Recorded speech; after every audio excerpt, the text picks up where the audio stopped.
अजय भूमि के नाम से विख्यात राजस्थान के मेवाड़ क्षेत्र का देश के इतिहास में विशेष स्थान रहा है। महाराणा प्रताप की धरा चित्तौड़गढ़ मेवाड़ में ही आता है। चित्तौड़गढ़ का इतिहास वीरतापूर्ण लड़ाइयों, राजपूत शूरता, महिलाओं के अद्वितीय साहस की कई और कहानियां सुनाता है।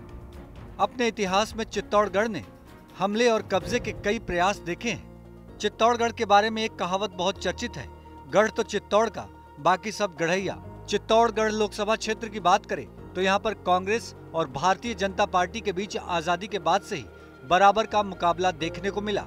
वहीं हाल में संपन्न हुए विधानसभा चुनाव में भी दोनों दलों के बीच कांटे की टक्कर देखने को मिली।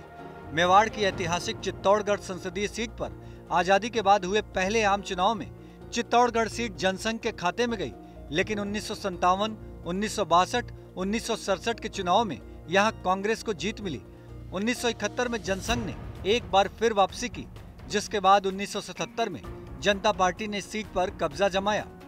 1980, 1984 में कांग्रेस की फिर वापसी हुई, जिसके बाद 1989, 1991, 1996 में बीजेपी का कब्जा रहा। 1998 में एक बार फिर कांग्रेस की वापसी हुई।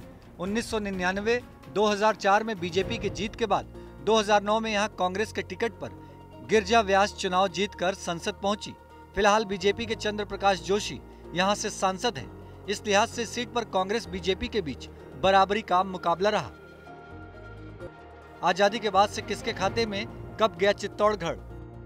वर्ष 1952 Umashankar Trivedi Jansangh, 1957 Manikyalal Varma Congress, 1962 Manikyalal Varma Congress, 1967 Onkar Lal Bohra Congress, 1971 Vishwanath Jhunjhunwala party Jansangh, 1977 Shyam Sundar Somadi Lokdal, 1980 Nirmala Kumari Shaktawat Congress, 1984 Nirmala Kumari Shaktawat Congress, 1989 Mahendra Singh Mewar Bhajpa, 1991 major Jaswant Singh Bhajpa, 1996 major Jaswant Singh Bhajpa, 1998 Udaylal Anjana Congress, 1999 Shrichand Kripalani Bhajpa, 2004 Shrichand Kripalani Bhajpa, 2009 doctor Girija Vyas Congress, 2014 चंद्र प्रकाश जोशी बीजेपी।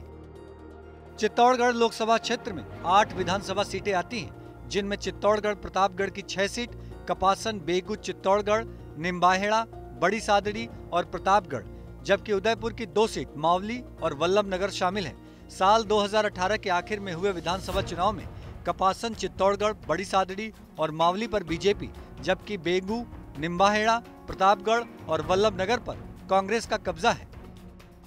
चित्तौड़गढ़ लोकसभा सीट चित्तौड़गढ़, प्रतापगढ़ और उदयपुर जिले के कुछ हिस्सों को मिलाकर बनाई गई है। चित्तौड़गढ़ में मतदाताओं की संख्या 18,18,147 है, जिसमें 9,28,572 पुरुष और 8,89,575 महिला शामिल हैं। कुल आबादी का 13% अनुसूचित जाति और 23.42% अनुसूचित जनजाति है। इसके अलावा इस सीट पर राजपूतों और ब्राह्मणों का खासा प्रभाव है। देश में आगामी लोकसभा चुनाव के लिए सभी दलों ने तैयारियां शुरू कर दी हैं। राजस्थान में भी विधानसभा चुनाव के बाद लोकसभा चुनाव के लिए बैठकों का दौर शुरू हो चुका है। जहां विधानसभा चुनाव में सत्ता में वापसी कर कांग्रेस के हौसले बुलंद हैं, तो वहीं कम मत प्रतिशत के अंतर से हारी बीजेपी भी लोकसभा चुनाव में हार का बदला लेने की रणनीति तैयार कर रही है।